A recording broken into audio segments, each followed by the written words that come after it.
All right. Well, thanks you guys for sticking in there with all the awesome presentations that have been offered at the conference so far. Last but not least, you're here with me. I'm Sarah Angulo, and I work with the UC California Naturalist program. And today we're going to do a really quick overview of the Project Learning Tree program. And I'll try to tailor this a little bit to maybe something that you guys are hoping to get out of this workshop period. So if you guys wouldn't mind just typing your name, your organization really fast, and why you're attending this workshop, that would help me a lot. I know you've probably been typing in your name and organization all day, but just one more time for me. And while you're doing that, I will actually set up a quick video here so you can get a taste of what it is that you're signed up for.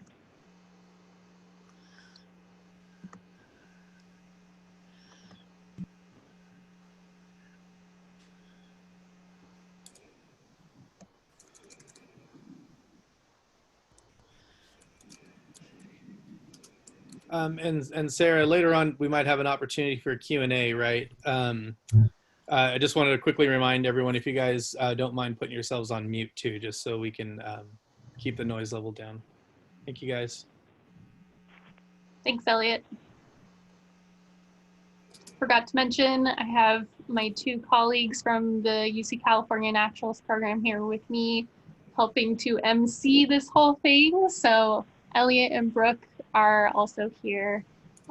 They can answer your questions if you have anything in the chat. They'll be able to see it better than I can while I'm presenting. So feel free to just drop that in there, and we'll hopefully answer your questions.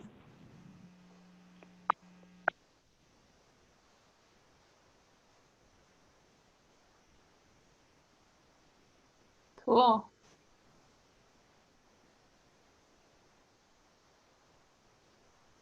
Great, we'll keep adding those. I'm going to show you a quick video. It really just distills down what Project Learning Tree really is and its impact. So that way you can kind of just get a sense of what it is before we dive into the nitty-gritty. So let me know if you can hear the audio on this.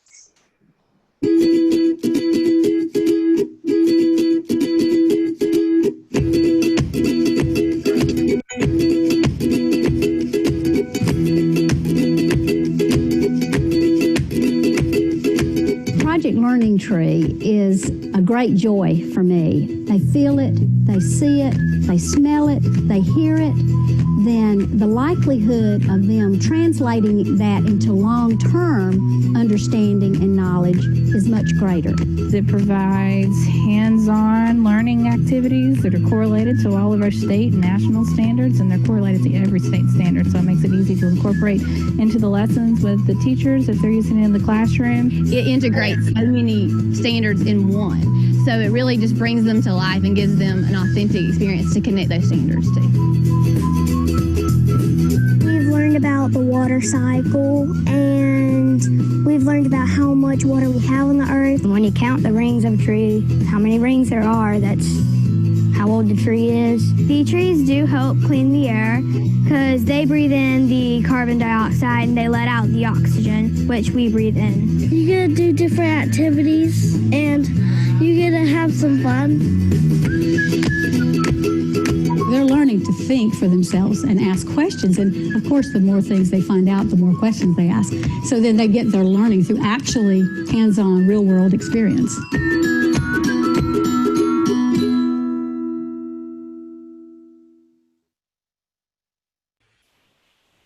All right, let's cancel that.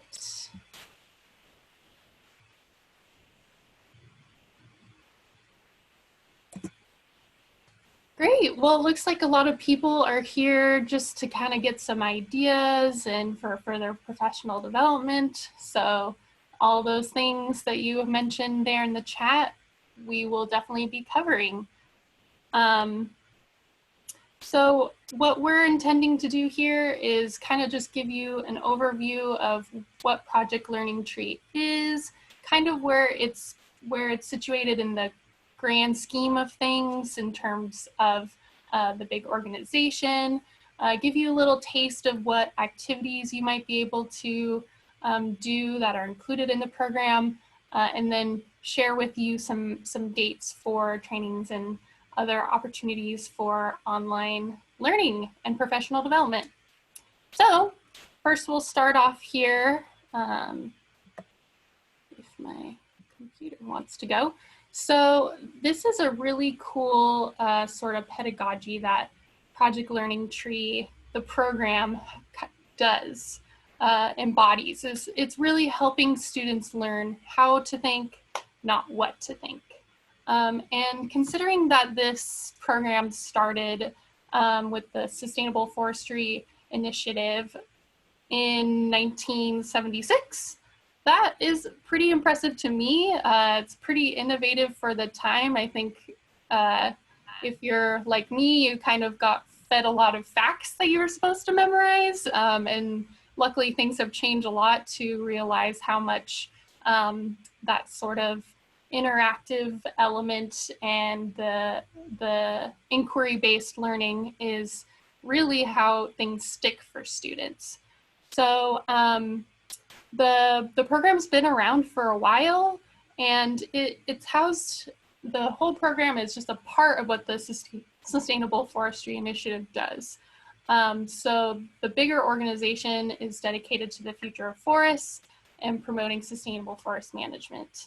And how they do that is throughout the country is they have a couple of different national partners, and California Project Learning Tree is housed in UC Agriculture and Natural Resources, which is where us here at the UC California Naturalists program is also housed.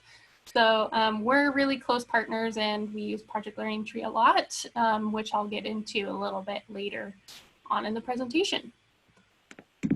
So here's the gist of what Project Learning Tree is. It's an environmental education program, and since it's out of a forestry-based organization, that's where the focus of this education program really is. So it's all offering high-quality instructional materials for grades pre-K through 12, all centered around forestry and forests. So that can be adapted to a lot of different things, and touches on a little more than just forests, but that's kind of the core of what Project Learning Tree is. And the second aspect of this education program is that it's carefully designed professional development opportunities, like trainings and workshops that the Project Learning Tree statewide program offers. So we'll get more into that later as well. And then there's really this huge network of other Project Learning Tree educators and facilitators that exist across the nation, as well as internationally, which is pretty cool.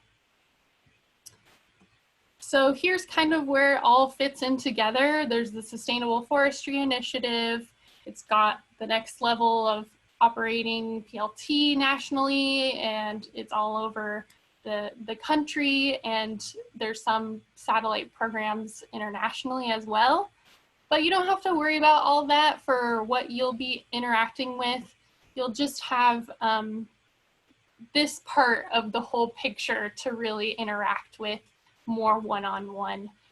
So you have your state sponsors that sort of sponsor the actual education program, which is UC Agriculture and Natural Resources, again, where us at California Naturalists are housed. And then you'll be working with the state coordinator for Project Learning Tree to find those opportunities for that professional development second piece that I mentioned in the last slide. So we have Sandy Derby, she's up in the northern half of the state, and then Cindy Chavez is down in the southern part of the state. And then, so you'll work with them to get their trainings if you want to be an educator or facilitator, which I'll get into a little bit later. And then you will deliver the curriculum, the first part of that 3 tiers I mentioned, to the students. So that's kind of how this whole network really works.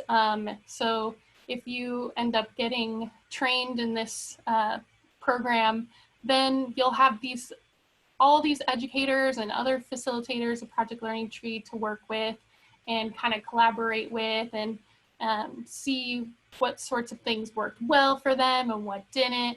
And so you're not just sent off into whatever program you are housed in. You actually have a support network in order to pull off these really cool lessons.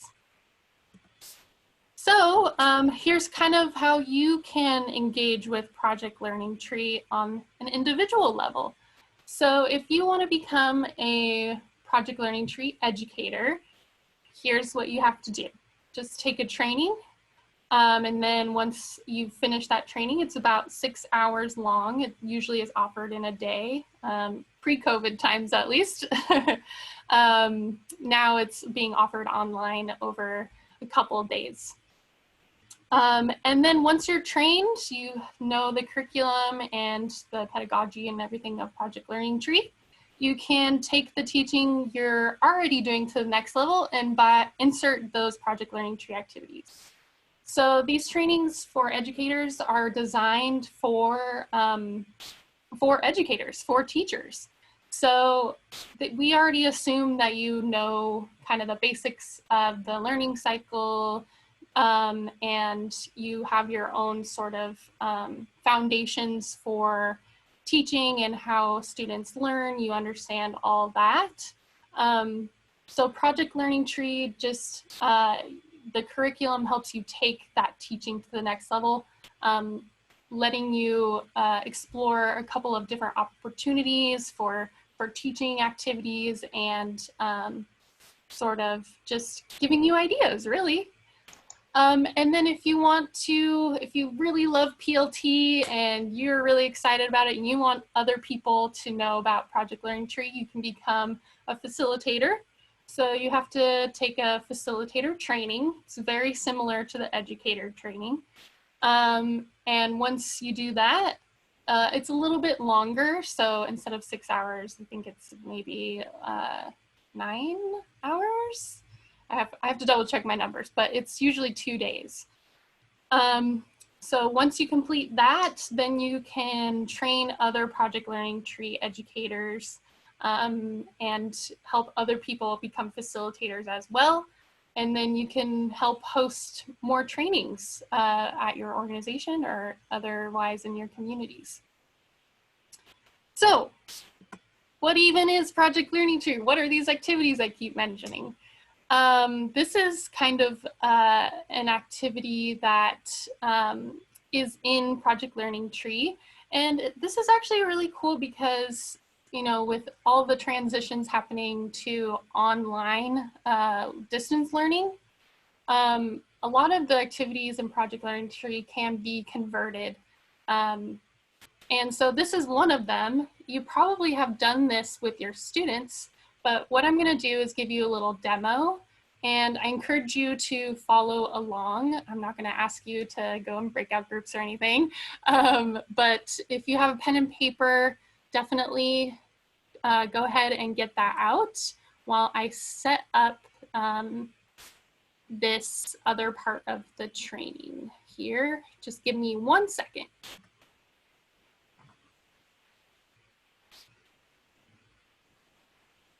Okay. So I'm going to spotlight this video. Can you guys see this? Sorry, it's a little bright. So the sun is shining here. But so you probably have with your students, can you see this? How's it looking? Awesome. Okay, so you probably have given your students at one point in time or another a tree cookie for them to write their names or kind of engage with. If you have done something like this, like you're seeing right now, go ahead and react on your bottom bar there of Zoom with a thumbs up. Yeah, lots of us.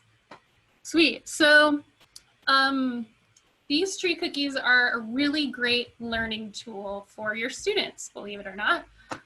It's an opportunity for you to dive into kind of what a tree is, the parts of a tree, inside of a tree, and actually make connections here. So if you have a tree cookie handy, you can do this too, but with me, I will save you the agony of getting in super close with all these details and let you know that there are 29 lines in here. So with your students, you can tell them that your tree cookie is how many years old? 29 in the chat. And explore how each of these different rings are years of growth on the tree. And so what you're going to do for this activity is you can have them draw their exact tree cookie, and I'm actually going to do this with a bigger pen. And then I just want you to take a moment. You don't have to draw this tree cookie, but you can imagine your tree cookie or a tree cookie that you have made up in your mind. Go ahead and draw it out so that you have some years of life represented on your tree. So take a couple minutes to draw or follow along with what I'm doing.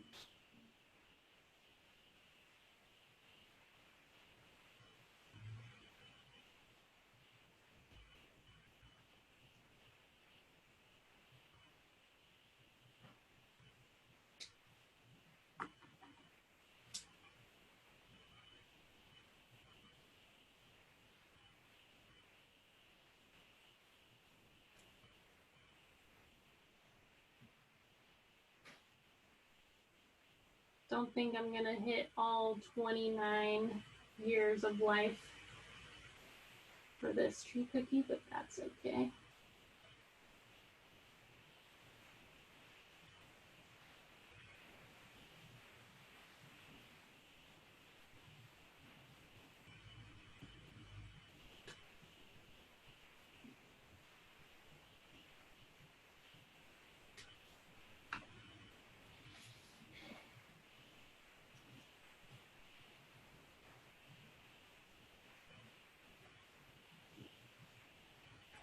So once you have your lines drawn on your tree cookie, you can have them do a little bit of math and figure out what year the tree started growing. And then for each year, or you'll have them label something that happened to them personally in their life. So you can start with the middle, where you were born. And then when they finish, if they started school, kindergarten, depending on how old your students are.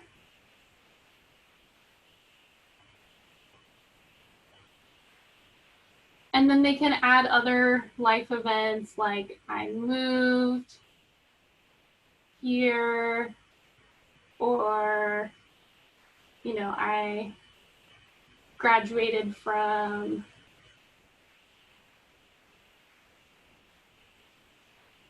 whatever grade seems relevant, if they middle school,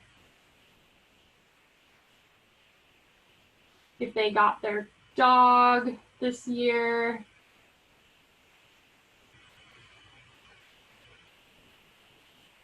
So for you, you know, you can take a moment to sort of reflect on things that you've had happen in your life with this demo.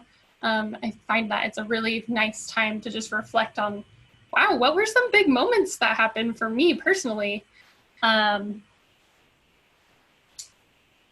then talk about now. How big do you think you're going to grow? How many more years? You know, does your tree have, is it older than you? Is it younger than you? And that's fun to also calculate too.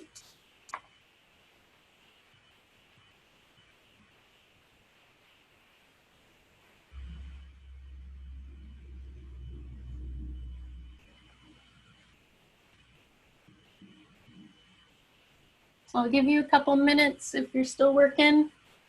And these are fun too. If your tree cookie has, like on mine, it has a little bit of a scar there. It's not a perfectly round circle. So you can talk about with your tree cookie, oh, what might have happened to your tree? How did it get that notch? You know, sometimes they get burned, or a woodpecker comes and starts pecking at it there. Lots of other reasons for trees to get little notches and scars and things like that to explore.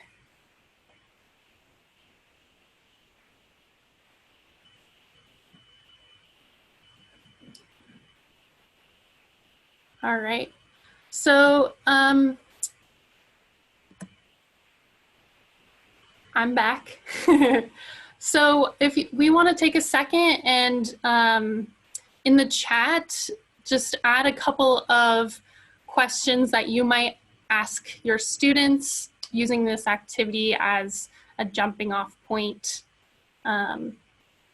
What kinds of things have you done personally with this activity if you've already done it with your students?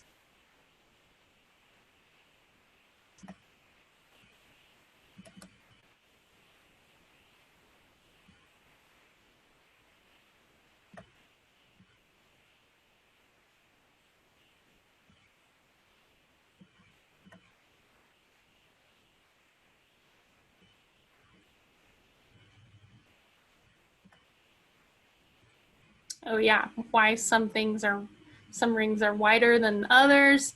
That's a really great opportunity to talk about climate change, you know, drought, particularly in California. Those are really big things to discuss with your students just with this activity. Yeah, build connections between students. That's a really, really cool idea. Oh, use it to highlight milestones in California condor activity or recovery. Yeah, that's really cool. That's a really cool connection to what you're doing locally.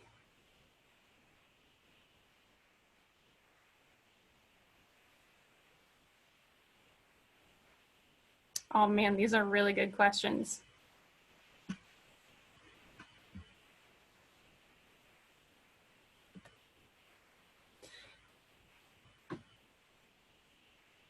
Love it. Color variation between the heartwood and sapwood.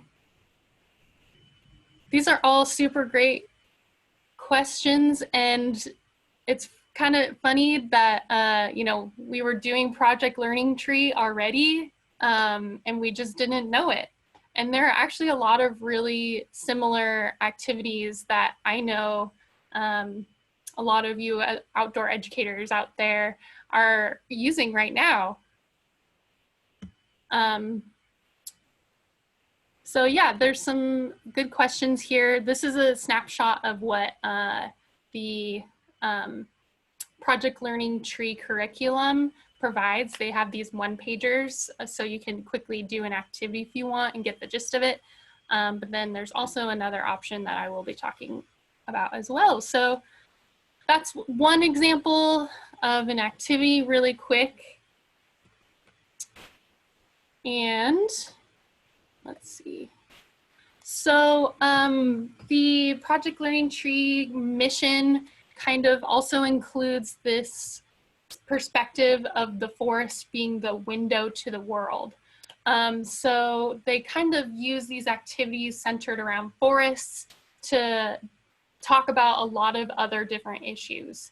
And they kind of break it down. These are the 5 elements of what they actually try to achieve with their lessons. So I want you to think about the activity we just did, and think about how that activity increases students' understanding of our complex environment. I like how a lot of you said the variation between the tree rings. That's a really good way to bring up our changing environment with potential droughts. It's not all the same, right? It's not consistent. The rings are in response to amount of nutrients or water available, right? So if there's other things, go ahead and add them into the chat about that activity. And then I'll move on to the next one here. So the activities in Project Learning Tree curriculum aim to stimulate critical and creative thinking. So this one's cool because it adds a little bit of art into it. So there's your creative thinking, but critical in terms of what causes a tree to grow. And I know in my experience, some students have been surprised to learn, that the middle is when it's born. That's the youngest layer, and then it adds layers on top instead of back in on itself. So those kinds of questions too come up for students with this activity. Develop the ability to make informed decision on environmental issues. There might not be as direct of a connection with this bullet point based on what we did, but within the curriculum, they have a little bit more of an extended sort of series of questions that you can go through with your students based on what they just did with this activity here. And then instill the confidence and commitment to take responsible action. So if you want to add into the chat on this, how you can make that connection here, instill confidence and commitment to take responsible action. You could almost make the connection that, making these tree cookies, thinning forests helps reduce the fire fuel load in forests. So that's a really cool connection. I know for our California Naturalists Conference, we have tree cookies that have a message on the back to be used as, of course, name tags, but then on the back it says, burn it where you buy it. So you can also make that message as well to not spread invasive species. So all kinds of things. You can really make a lot of connections with this activity. It's really cool. And so here's some other really, did someone say? Pivot into a conversation with students about their experience with climate and condition changes. Yeah, definitely. I like that one a lot. So the PLT curriculum, the activity I just went through, is a part of this really big book. It's actually that big, of 96 activities that are all sort of structured the same way as that last one was. So let's see. The activity guide, each activity has a reading connection, technology connection, and sort of ways you can extend this activity in creative ways. So that's for each of those 96 activities. And they're all designed to be aligned with NGSS, which is super great. And there's activities you can do inside and outside. So there's really something for everybody in it. So for pre-K through 8, there's that activity guide that you can get with your training. And then there's also a supplement on the energy and society topic. If you teach the higher grades, high school, there's 5 printed modules that kind of dive into more specific topics and have activities and worksheets and things included for each of those. And there is an online module available as well. So lots of options, lots of things for you to do. So what I'm going to do here is give you a little bit more of a taste of things that you might be able to incorporate into your classes with your students. So we'll go through each one. You can read each activity, and then we'll do a little poll at the end.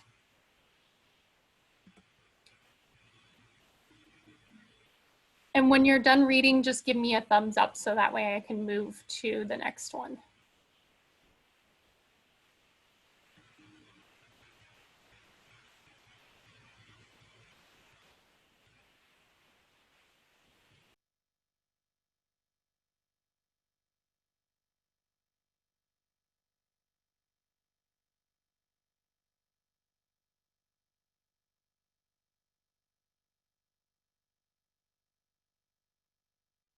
Got that next one up.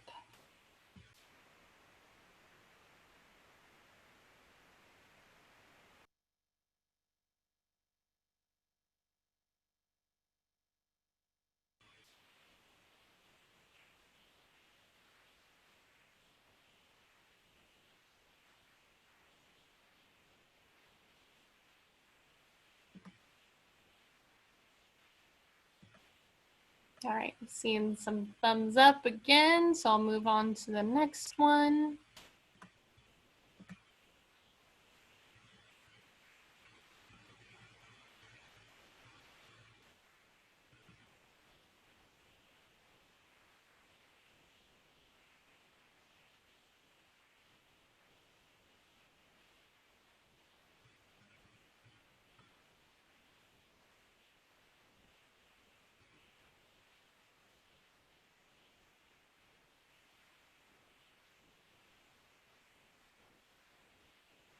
All right, I'm seeing more thumbs up, so I will move to the last one.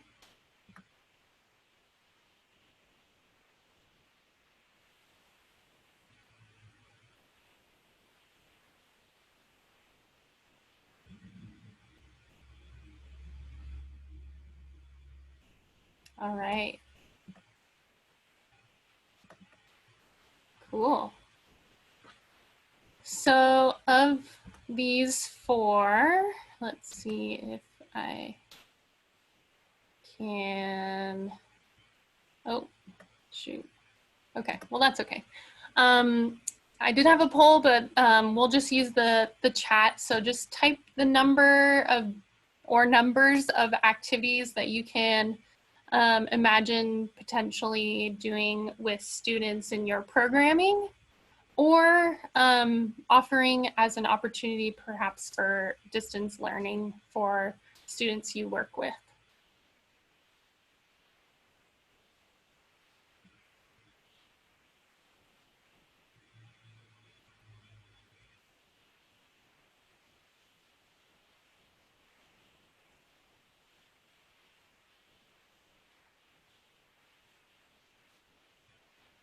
Cool, yeah. I think a lot of us naturalists already use a schoolyard safari when you just go out and explore stuff, right? But this one's just a tiny bit more structured, and they actually have a bingo available to download so that you can have something to help you along as well. Yeah, and Elliot also mentioned you can scale it to different subjects and audiences, which is kind of the beauty of Project Learning Tree. Like I mentioned, it's centered around forests and Web of Life and Schoolyard Safari. You know, if you aren't in a forest necessarily, you can still really do those activities easily. Awesome. So here are the opportunities coming up if you are interested in doing a virtual training. The California statewide Project Learning Tree is offering some trainings for you guys to attend if you want to become just an educator. And then the facilitator, like I mentioned, is a little bit more extended. So that those 3 dates are ones that all are mandatory if you want to do that. And if you want to encourage a little bit more of a sort of subject-specific professional development for your staff or for yourself, there are webinar Wednesdays, and they're every 3rd Wednesday at 3:30. So here are the different topics that are coming up for the next few months. So write those on your calendar, and you can get the Zoom login information on the website. So, and then finally, if you have students that you're working with and you want to offer them an opportunity for learning, there's Tremendous Tuesdays that are happening every Tuesday for the near future, at least. So there's some pretty exciting topics that are being offered there as well. So I'll give you a second if you want to write those down.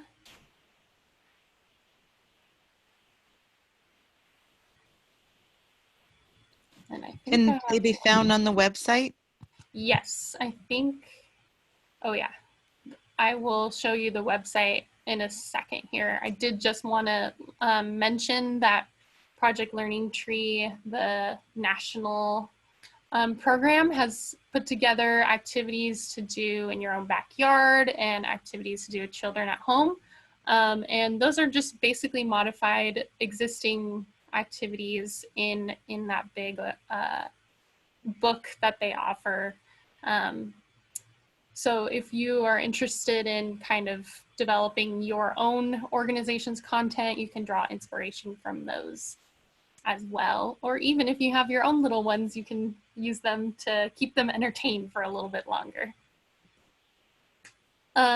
So that's about it. I left a few minutes for questions, but if you want to sign up for workshops and get news about when the next offerings are coming up, you can head on over to that website, or you can just Google PLT UC-CE, that's UC Cooperative Extension, and this will pop up for you to access. Oh, great, thank you. Sorry, it's hard to see the chat and monitor all the slides and everything, but Elliot put the link in there for everybody.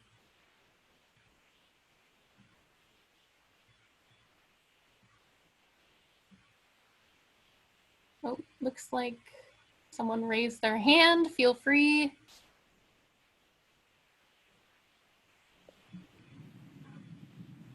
But that's it. So if you have questions, feel free to stick around. Otherwise, you have a few extra minutes to take a break before the conference wraps up today. So thank you for coming, and I appreciate your guys' time. Thank you. Sarah, if you can hear me, I appreciate what you shared today about PLT.